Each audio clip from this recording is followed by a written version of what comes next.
ദേശീയപാത 766 വഴി സഞ്ചരിക്കുന്നവർക്കും കാട് കാണാനെത്തുന്നവർക്കും സഹായമായി വനം വകുപ്പിന്റെ കാടോരം.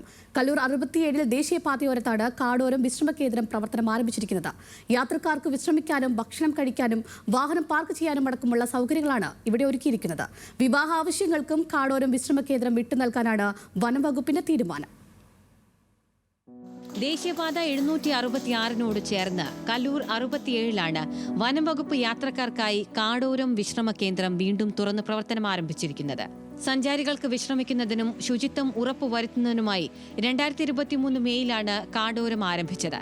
സാങ്കേതിക കാരണങ്ങളാൽ 6 മാസത്തിനകം അടച്ചുപൂട്ടിയെങ്കിലും 2 വർഷത്തിനു ശേഷമാണ് കാടോരം തുറക്കുന്നത്.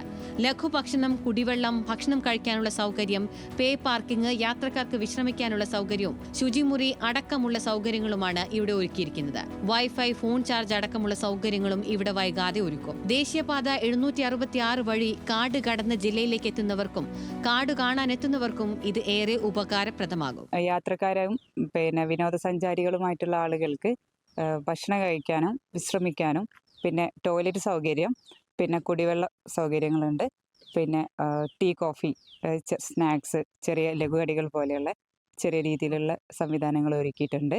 വാഹനങ്ങൾക്ക് 25 രൂപ മുതൽ സീറ്റ് അടിസ്ഥാനമാക്കി 500 രൂപ വരെയാണ് ഈടാക്കുക. സഞ്ചാരികൾക്ക് വിശ്രമിക്കാനും ഭക്ഷണം കഴിക്കാനുമൊക്കെയായി 1 മണിക്കൂർ സമയമാണ് കാടോരത്തിൽ അനുവദിക്കുക. കാടോരത്തിന്റെ ഉദ്ഘാടനം ACFM ജോഷിലാണ് നിർവഹിച്ചത്. വയനാട് വന്യജീവി സങ്കേതത്തിലെ സുൽത്താൻ ബത്തേരി റേഞ്ചിൽ പൊൻകുഴി സെഷനു കീഴിലെ EDCക്കാണ് കാടോരത്തിന്റെ നടത്തിപ്പ് ചുമതല.